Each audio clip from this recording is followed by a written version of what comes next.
और यहाँ पर ये लाइन हमारी कौन सी लाइन है? मूविंग एवरेज की लाइन है। किस चीज़ का एवरेज? यहाँ पर जो प्राइस होती है उसका एवरेज। ये लाइन किसकी है? ये लाइन निफ्टी 50 की प्राइस की एवरेज है। तो यहाँ पर अगर प्राइस अपनी एवरेज लाइन के ऊपर होता है वो अच्छी बात है, एवरेज लाइन के नीचे होता है वो अच्छी बात नहीं है। अगर प्राइस अपनी एवरेज लाइन के ऊपर ट्रेड कर रही है, अपनी एवरेज लाइन के ऊपर ट्रेड कर रही है तो वो बुलिश है, एवरेज लाइन के नीचे ट्रेड कर रही है तो वो बियरिश है। इस तरीके से आपको समझना है। यहाँ पर हमने 21 पीरियड का मूविंग एवरेज लगाया है। तो ये लाइन हमें क्या बता रही है कि पिछली जो 21 कैंडल है उन 21 कैंडल का एवरेज प्राइस क्या है, यानी कि 21 कैंडल की क्लोजिंग प्राइस को लिया गया, उन्हें प्लस किया गया, उन्हें 21 से डिवाइड किया गया, फिर जो प्राइस आई वो हमारी ये लाइन है। तो अगर इस एवरेज लाइन के ऊपर प्राइस है वो एक पॉजिटिव सिग्नल है, एवरेज लाइन के नीचे प्राइस है वो एक नेगेटिव सिग्नल है। तो जब भी प्राइस इस एवरेज लाइन के ऊपर हो आपको सेल नहीं करना, जब भी इसके नीचे हो आपको बाई नहीं करना। इस लाइन के ऊपर आती है तब आप सोच सकते हो आपको बाइंग करना या ना करना, एवरेज लाइन के नीचे आती है तब आप देख सकते हो आपको सेल करना या ना करना।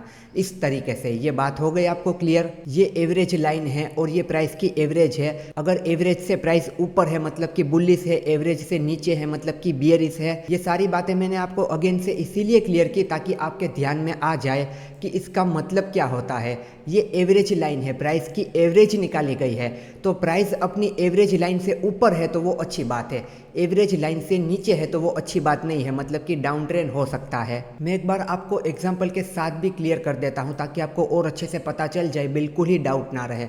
हमारा वो एग्जाम्पल था कि आपका दोस्त कभी कभी 25,000 कमाता है, कभी कभी 35,000 कमाता है। तो इसकी एवरेज हमने क्या निकाली थी? इसकी एवरेज हमने निकाली थी 30,000 की, कि ये मंथली 30,000 यानी कि 30,000 रुपये महीना कमाता है। तो वो जब तक एक महीने का 30,000 रुपये कमाता है वो ठीक ठाक है, अच्छी बात है। अगर वो एक महीने का 30,000 रुपये के नीचे चला आए, मान लेते हैं कि वो 23,000 पर चला आए, 30,000 से नीचे उसकी एवरेज 30,000 से लेकर यहाँ पर 23,000 आ जाए तो वो अच्छी बात है या बुरी बात है? बुरी बात है ना, इनकम कम हो गई ना। अब अगर उसकी monthly income, average monthly income 30,000 के बदले 35,000 आ जाए, हर बार मंथली इनकम 35,000 आ रही है तो वो अच्छी बात है या बुरी बात है? अच्छी बात है ना। एवरेज से ज़्यादा अच्छी बात है, एवरेज से कम बुरी बात है। प्राइस एवरेज लाइन के ऊपर चल रही है, अच्छी बात है। प्राइस एवरेज लाइन के नीचे चल रही है, बुरी बात है। होप सो अब आपको ये बात बहुत अच्छे से क्लियर हो गई होगी। चलिए अब मैं आपको यहाँ पर क्रॉसओवर के बारे में बताता हूँ। यहाँ पर जो फेमस क्रॉसओवर है जो कि मैंने नहीं बनाए हैं, ऑल ओवर ये यूज़ किए जाते हैं, सारे ट्रेडर इसे यूज़ करना पसंद करते हैं, तो वो सेटिंग मैं आपको बताता हूँ। यहाँ पर दो मूविंग एवरेज को मिलाकर हमें ट्रेड करना होता है उसके क्रॉसओवर पर। अब ये क्रॉसओवर क्या होता है, किस तरीके से काम करता है, किस तरीके से देखना होता है, सारी चीज़ें मैं आपको बताता हूँ। पहले ये सारे क्रॉसओवर मैं आपको लिखवा देता हूँ। चलिए पेपर और पेन ले लीजिए, आपको लिखना है।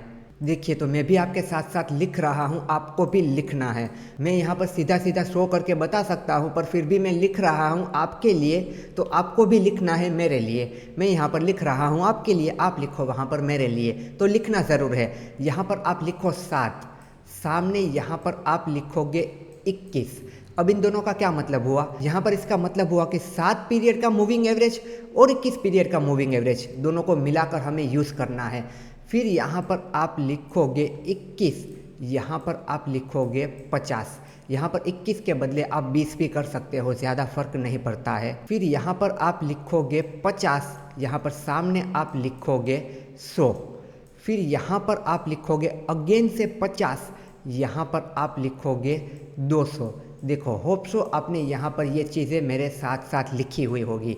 ये जो 4 क्रॉसओवर है ये मोस्ट फेमस क्रॉसओवर है जो कि ज़्यादातर बार यूज़ किए जाते हैं। हम यहाँ पर यूज़ कर सकते हैं 7 पीरियड और 21 पीरियड के मूविंग एवरेज को, दोनों को साथ में, और 21 पीरियड और 50, और फिर 50 और 100, और फिर 100 और 200 को यूज़ नहीं करना, यहाँ पर 50 और 200 को हमें यूज़ करना है।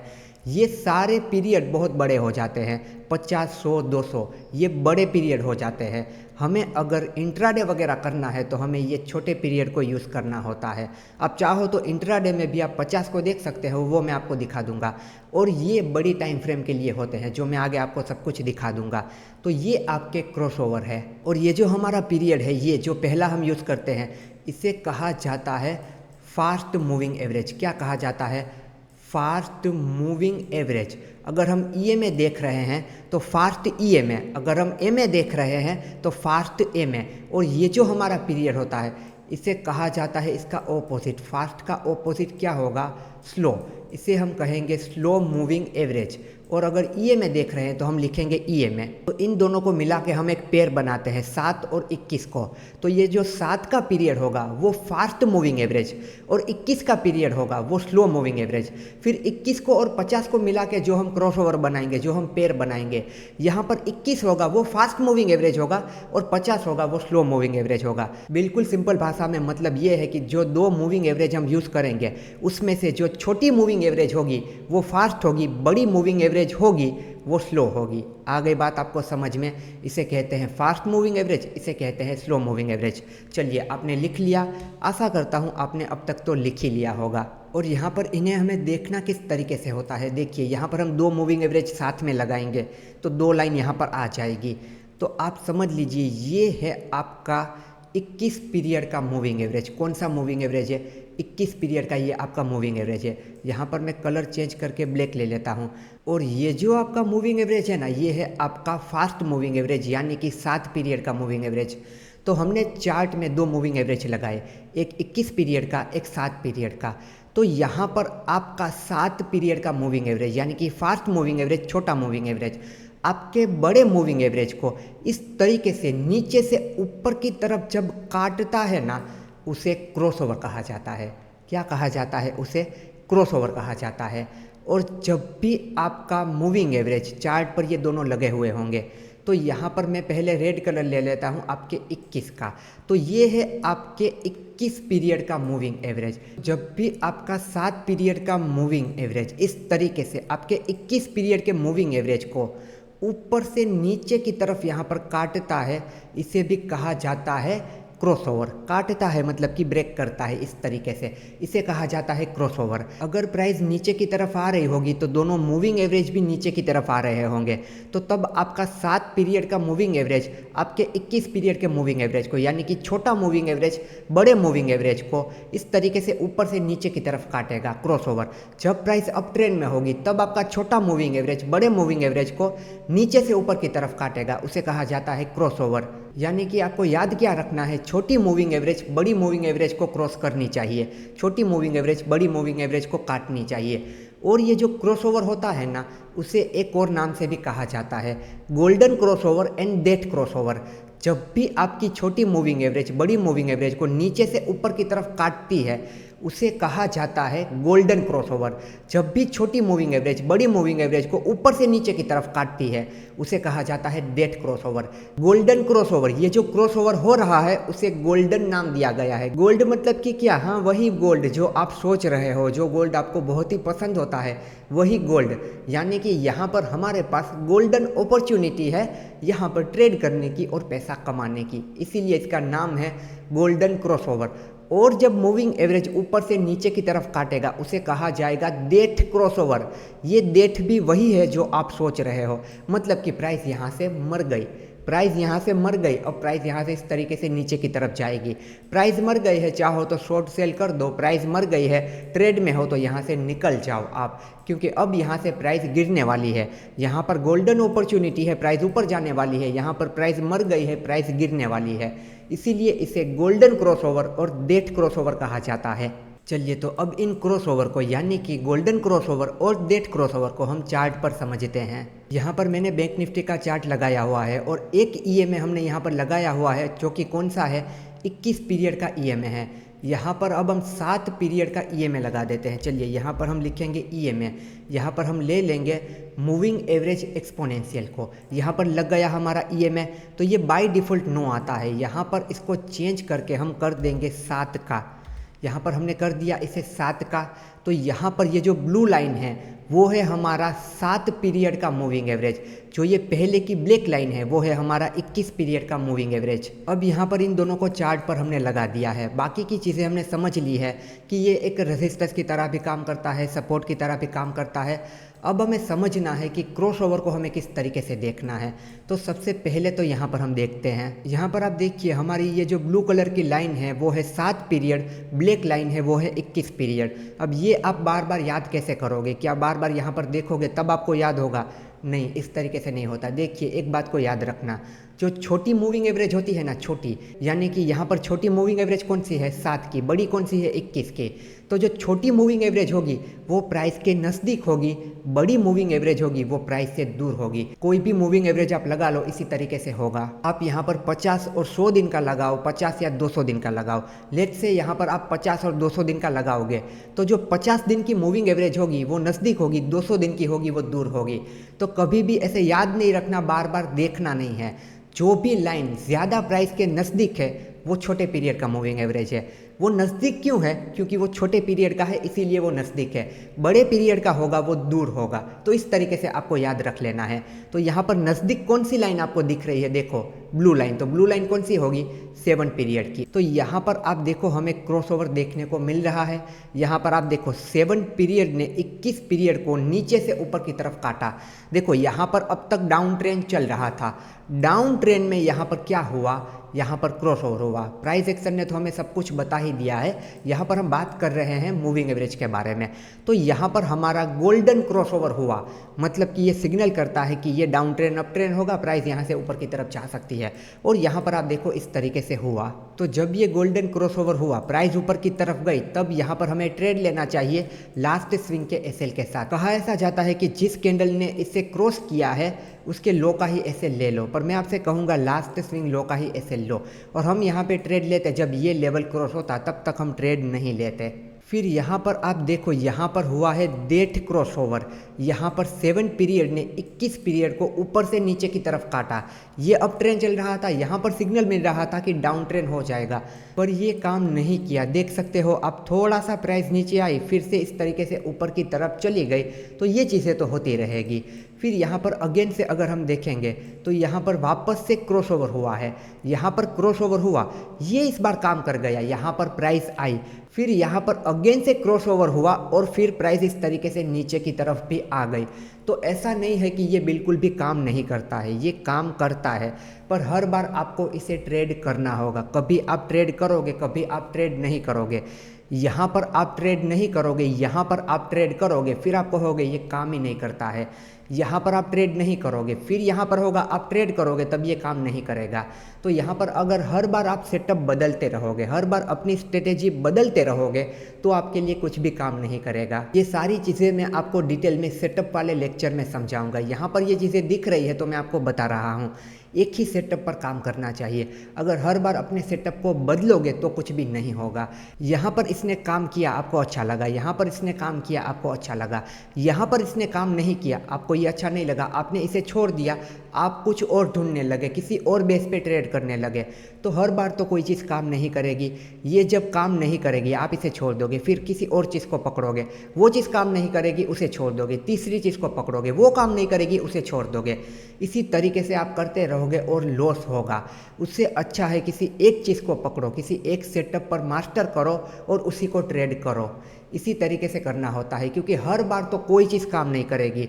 दुनिया का अच्छे से अच्छा सेटअप होगा, वो हर बार काम नहीं करेगा। तो एक ही सेटअप पर काम करोगे तो आपको बेनिफिट होगा। अगर बदलते रहोगे, जब काम नहीं किया तब आप उसे छोड़ दोगे, तो कुछ नहीं होने वाला। एक बार अपने सेटअप की एक्यूरेसी को देख लो। फॉर एग्जांपल कि 10 बार मैं इसे ट्रेड करता हूं तो ये 6-7 बार काम कर जाता है, अच्छी एक्यूरेसी है, उसे ट्रेड करो। अगर कोई ऐसा सेटअप है कि 10 बार ट्रेड किया, 3 बार ही चला, 7 बार नहीं चला, फिर उसे बदलने की ज़रूरत है। इस तरीके से बैक टेस्ट करके, लाइव मार्केट में बैक टेस्ट करके, पेपर ट्रेड करके चेक कर लो, देख लो, फिर आप आगे बढ़ो, फिर देखो आपको क्या करना है। बदलते मत रहो, एक ही सेटअप को मास्टर करो, एक ही सेटअप पर काम करो। अब आपको अलग अलग मार्केट कंडीशन के हिसाब से किस तरीके से अलग सेटअप रखने होते हैं वो मैं आपको आगे बता दूंगा। चलिए इसी चार्ट में यहाँ पर आगे देखते हैं क्रॉसओवर को। यहाँ पर अगर क्रॉसओवर हुआ भी है साइडवेज मार्केट में, उसका कोई भी इम्पोर्टेंस नहीं है। साइडवेज मार्केट में सब कुछ फेल हो जाता है, प्राइस एक्शन भी फेल, इंडिकेटर भी फेल, सब कुछ फेल। साइडवेज मार्केट में हमें देखना ही नहीं है, जब वो ब्रेक करे तभी हमें देखना है।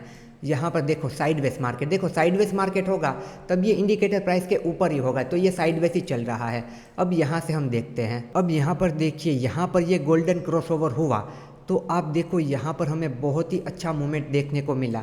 फिर यहाँ पर इसने काम नहीं किया, तो यहाँ पर जब ये गोल्डन क्रॉसओवर हुआ, साथ में आपको प्राइस एक्शन को भी देखना है कि भाई साहब यहाँ पर हमारी डब्लू पैटर्न बनी हुई है, फिर ये प्रॉपर इस तरीके से निकल रहा है तो ये सस्टेन कर सकता है, तो ये काम किया। यहाँ पर ये डेट क्रॉसओवर हुआ यानी कि नीचे की तरफ क्रॉसओवर हुआ, तो यहाँ पर ये काम नहीं किया क्योंकि यहाँ पर कोई स्ट्रक्चर नहीं बना था। साथ में प्राइस एक्शन को देख लेना है, फिर आपको यहाँ से कंफर्मेशन लेनी है। यहाँ से तो आपको इंडिकेटर ने तो बताया पर प्राइस एक्शन ने कंफर्म आपका नहीं किया, आपका नेगेटिव स्ट्रक्चर अभी तक नहीं बना है। फिर देखिए ये ऊपर की तरफ गया, यहाँ पर अगेन से इसने क्रॉसओवर किया। यहाँ पर आपके पास 3 कंफर्मेशन है कि स्टॉक की प्राइस ऊपर की तरफ जा सकती है, मतलब कि बैंक निफ्टी की प्राइस ऊपर की तरफ जा सकती है।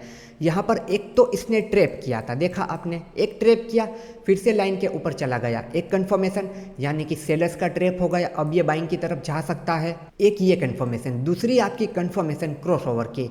तीसरी आपकी कंफर्मेशन, यहाँ पर आपको स्ट्रक्चर भी दिखने लगा, प्राइस एक्शन भी बनने लगा। तो यहाँ पर एक ट्रेड में आपको 3 कंफर्मेशन मिली कि प्राइस ऊपर की तरफ जा सकती है और प्राइस ऊपर की तरफ गई भी। इस तरीके से आप देख सकते हो। फिर यहाँ पर भी आप देखो डेट क्रॉसओवर हुआ और इसने बहुत ही अच्छा काम किया, यहाँ पर भी कोई स्ट्रक्चर नहीं बना था, तो इस तरीके से भी हो सकता है, इन चीज़ों को भी ध्यान में रखना है। फिर अगर आप यहाँ पर देखोगे, यहाँ पर क्रॉसओवर भी हुआ, यहाँ पर कहीं ना कहीं आपका प्राइस एक्शन भी बना, फिर यहाँ पर आया और ट्रैप करके नीचे की तरफ चला गया। तो ये चीज़ें भी यहाँ पर होती है जो कि हम बहुत अच्छे से समझ चुके हैं। यहाँ पर दिख रहा है इसीलिए मैं अगेन से आपको दिखा रहा हूँ। यहाँ पर किया बायर्स का ट्रैप, यहाँ पर किया था सेलर्स का ट्रैप, तो सेलर्स का ट्रैप करके बाइंग में चला गया, तो बायर्स का ट्रैप करके अब ये सेलिंग में जाएगा। तो इस तरीके से देखो यहाँ पर हुआ, यहाँ पर मार्केट बंद हो गई, अगले दिन गैप डाउन ओपन हो गई, इसीलिए यहाँ पर सही से चीज़ें कुछ बनी नहीं है। अगर मार्केट यहाँ पर ओपन ही रहती तो यहाँ पर ये शायद देखो इस तरीके से नीचे की तरफ आ जाता, क्योंकि यहाँ पर बायर्स का ट्रैप था और नीचे की तरफ स्ट्रक्चर बना, एक क्रॉसओवर हुआ, 2 बायर्स का ट्रैप हुआ, 3, तो यहाँ पर भी 3 कंफर्मेशन थी। चलिए इस क्रॉसओवर को किसी भी स्टॉक में अप्लाई करके हम देखते हैं। यहाँ पर हम देख लेंगे नाम इंडिया में, आप किसी भी स्टॉक में देख सकते हो। चलिए तो यहाँ पर भी आपका ये क्रॉसओवर इसी तरीके से है, टाइम फ्रेम हमारा 5 मिनट का ही है। तो देखो ये भी यहाँ पर भी आपको सारे ट्रेंड शो करता है, सपोर्ट रेजिस्टेंस की तरह काम करता है, सब कुछ है। चलिए यहाँ पर थोड़ा सा अब हम देख लेते हैं क्रॉसओवर को, यहीं से देखते हैं। तो देखिए आप यहाँ पर ये क्रॉसओवर हुआ इस तरीके से और प्राइस आने लगी नीचे की तरफ। यहाँ पर ये क्रॉसओवर हुआ, प्राइस यहाँ से गई ऊपर की तरफ। यहाँ पर ये पूरा का पूरा साइडवेज मार्केट था, तो हमें तो इसी लेवल पर देखना होता है। फिर अगर यहाँ पर आप देखोगे, यहाँ पर भी गोल्डन क्रॉसओवर हुआ है, आप देख सकते हो गोल्डन क्रॉसओवर हुआ, फिर प्राइस इस तरीके से ऊपर की तरफ गई। यहाँ पर देखिए एक छोटी सी डब्लू पैटर्न बनी हुई थी, इसका भी यहाँ पर ब्रेकआउट हुआ, प्राइस एक्शन भी सिग्नल दे रहा है कि ऊपर की तरफ जा सकता है। फिर गोल्डन क्रॉसओवर भी हुआ। अगेन से ये बात मैं आपको यहाँ पर बता दूँ, मूविंग एवरेज ने आपको यहाँ पर कहा, प्राइस एक्शन ने आपको यहीं पर कह दिया था। ये चीज़ें मैंने आपको पहले भी समझाई है, ये ध्यान में आता है तो मैं आपको बता देता हूँ ताकि आपको पता चले। तो यहाँ पर भी डबल कंफर्मेशन हो गई, प्राइस एक्शन ने भी यहाँ पर हमें कहा, एक रिवर्सल पैटर्न बनी है, यहाँ पर गोल्डन क्रॉसओवर भी हुआ, यानी कि मूविंग एवरेज ने भी सिग्नल दिया। इस तरीके से आप देख सकते हो कि चलो यहाँ से सिग्नल है, मूविंग एवरेज भी कह रहा है, तो इस तरीके से आप ट्रेड में एंटर कर सकते हो डबल कंफर्मेशन के साथ। सिर्फ अगर क्रॉसओवर देख लिया, चलो क्रॉसओवर हुआ है ट्रेड ले लेता हूँ, कि चलो यहाँ पर क्रॉसओवर हुआ शॉर्ट कर देता हूँ, यहाँ पर क्रॉसओवर हुआ चलो बाय कर लेता हूँ, इस तरीके से मत करो। इस तरीके से करोगे तो ज़्यादातर ट्रेड गलत जाएंगे। सारी चीज़ों को साथ में देखो, पहले प्राइस एक्शन को देखो, फिर यहाँ से कंफर्म कर लो, ताकि आपको ज़्यादा हिम्मत रहे कि चलो भाई यहाँ पर गोल्डन क्रॉसओवर भी हुआ है, मूविंग एवरेज भी कह रहा है, तो ये ऊपर की तरफ जा सकता है। उसके अलावा नीचे फिर वॉल्यूम लगा लो, वॉल्यूम क्या कह रहा है, वॉल्यूम इस तरीके से है तो थोड़ा सोचना है, वॉल्यूम भी कंफर्म कर रहा है तो बहुत अच्छी बात है। इस तरीके से आप मल्टीपल कंफर्मेशन के साथ ट्रेड कर सकते हो। एक अलग से लेक्चर में मैं ये सारी चीज़ें आपको बता दूंगा कि मल्टीपल कन्फर्मेशन किस तरीके से लेनी होती है। तो एक एक चीज़ को सीखते जाते हो, इस तरीके से समझते भी जाना। और जितने ज़्यादा इंडिकेटर आप इस तरीके से लगाओगे आपको प्राइस दिखेगी ही नहीं। यहाँ पर क्या करोगे, वॉल्यूम देखोगे, फिर यहाँ पर 2-4 इंडिकेटर लगाए हैं उसे देखोगे, तो इन सब में प्राइस में क्या हो रहा है वो तो आपको दिखेगा ही नहीं। तो जो एक प्रोफेशनल ट्रेडर होता है ना, जो एक्सपीरियंस ट्रेडर होता है ना, वो इतने ज़्यादा इंडिकेटर यूज़ नहीं करता, मुश्किल से 1-2 इंडिकेटर को देखता है। सारे इंडिकेटर को इस तरीके से देखोगे तो प्राइस को देख ही नहीं पाओगे। कोई इंडिकेटर कह रहा होगा ऊपर जाएगा, कोई कह रहा होगा नीचे जाएगा, कोई कह रहा होगा कि ये तो यहीं पर साइडवेज है। आप बिल्कुल कंफ्यूज हो जाओगे, आप डिसीजन ले ही नहीं पाओगे। इसीलिए इतने सारे इंडिकेटर तो है यहाँ पर सब इंडिकेटर को यूज़ करने की ज़रूरत नहीं है। आपको सबसे ज़्यादा जो बेहतर लगे उसी को आप यूज़ करना। चलिए एक बार इस क्रॉसओवर को हम 15 मिनट के टाइम फ्रेम में भी देख लेते हैं कि 15 मिनट के टाइम फ्रेम में कितना फ़र्क है, क्योंकि 15 मिनट की टाइम फ्रेम को भी हम इंट्राडे में यूज़ करते हैं। यहाँ पर भी गोल्डन क्रॉसओवर हुआ, ये इस तरीके से काम किया। और यहाँ पर 15 मिनट का टाइम फ्रेम है, 5 मिनट से बड़ा टाइम फ्रेम है, तो यहाँ पर अभी बियरिश क्रॉसओवर हो रहा है। हाँ, इसे आप देखिए बियरिश क्रॉसओवर और इसे बुलिश क्रॉसओवर भी कह सकते हैं। गोल्डन क्रॉसओवर, डेट क्रॉसओवर के साथ साथ बुलिश क्रॉसओवर और बियरिश क्रॉसओवर भी कह सकते हैं। फिर यहाँ पर आप इस तरीके से देखिए। चलिए दोबारा से निफ्टी लगा लेते हैं, यहाँ पर हम निफ्टी में देख लेते हैं 15 मिनट में। तो यहाँ पर हमने लगा लिया है निफ्टी। तो यहाँ पर आप देखिए निफ्टी में यहाँ पर बियरिश क्रॉसओवर हुआ है, यानी कि डेट क्रॉसओवर हुआ है। और यहाँ पर आप देखोगे बुलिश क्रॉसओवर हुआ, मतलब कि गोल्डन क्रॉसओवर हुआ।